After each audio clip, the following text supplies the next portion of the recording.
Hello everyone, good morning. So ngayon nga ay September 29, 2024 and ngayon ay 6th birthday nung pamangkin ko na si Jillian. Kaya ngayon ay papunta kami sa may dagat kasi doon namin isa-celebrate yung birthday niya. Family lang naman namin yung kasama namin at saka yung manugang nung ate ko. Nandito na nga kami sa may kalsada dahil hinihintay namin si mama na kumuha nung sasakyan namin na tricycle. Kasi malayo kasi kami sa highway and marami kaming dala. Nakasakay na nga kami sa may tricycle and si Iya panay tingin ng tingin talaga sa may driver. Bago siguro sa paningin niya kaya titig na titig. Mga ilang minuto nga lang yung biyahe namin and ayan, umabot na kami dito sa may dagat. Ito nga yung cottage na kinuha ni Papa dahil si Papa ay nauna dito kasi nakamotor lang siya. Pagdating nga namin dito, yung tubig ay sobrang layo pa. Napakababaw pa dito sa may pinakamalapit sa amin. Nauna nga kami dito kasi si Mama kinuha pa yung friend niya. Ito nga lang yung munting handa namin. Salo-salo lang kasama ang pamilya. Sobrang sulit na din talaga kapag kompleto lang yung pamilya. After nga namin makapag-arrange doon sa may table, pumunta agad kami doon sa pinakamalayo dahil nandun yung medyo mataas-taas na tubig kahit hanggang tuhod lang. Sobrang init pa nga ng time na to kasi 11 a.m. na yata ito. Kita nyo naman kung gaano katirik yung araw dyan. Pero pumunta pa rin kami kasi nandun si Papa sa may pinakamalayo kasi sobrang layo pa nung tubig. Sobrang init dyan pero aura pa rin tayo syempre. Nandito na nga kami sa tubig na kung saan hanggang tuhod lang muna kasi sobrang layo pa talaga nung tubig. At eto nga ako, hindi pa talaga ako maliligo sa time na to.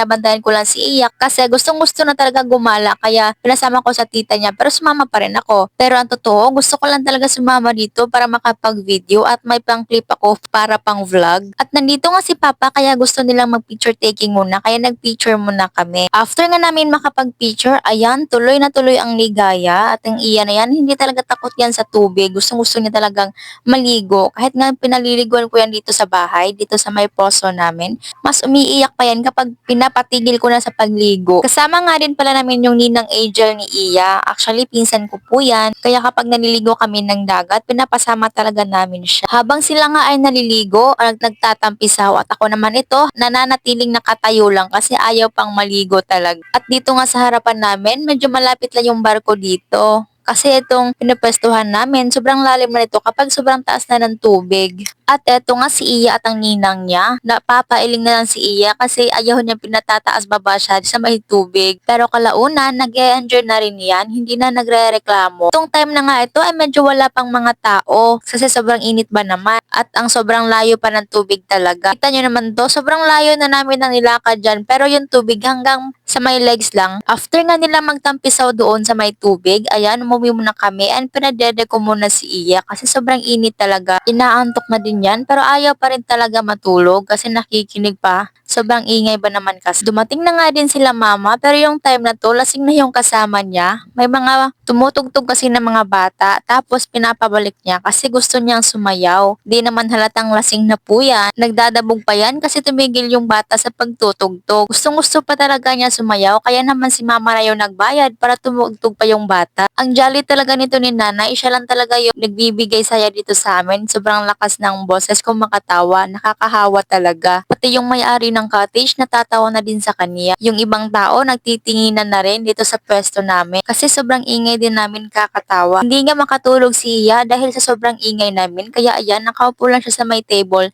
and nag-enjoy naman siya sa laruan na meron siya.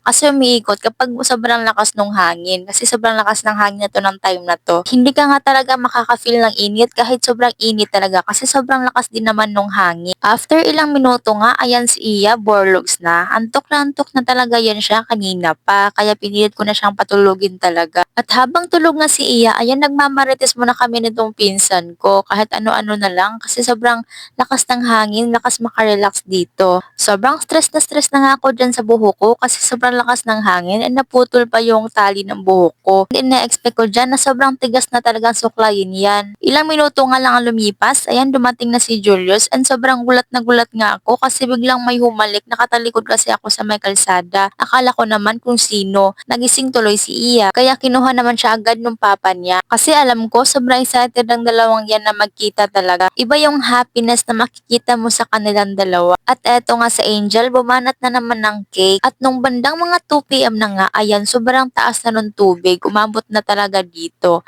And hanggang bewang pa naman yan. Pero sobrang lakas talaga nung hangin dito. Kaya nagdadalawang isip kami kung bababa na ba kami or hindi pa. At maya-maya din ay naligo na rin kami. Pero walang nakapag-video kaya wala kong clip na may papakita. After namin maligo ng mga 2 oras, ayan, nagbihis na din agad kami kasi 4 p.m. na din to and uuwi na din kami. Kaya kanya-kanya ng ligpit at bihis. At si Iya nga kanina pa nabihisan kasi pinatigil ko agad ng pagliligo kasi sobrang lakas nung alon sa may dagat. Kami nga hindi namin kinakaya dahil sobrang taas talaga nung alon. After ko nga makapagbihis, ayan, lumamon na naman ako dahil nagutom talaga ako.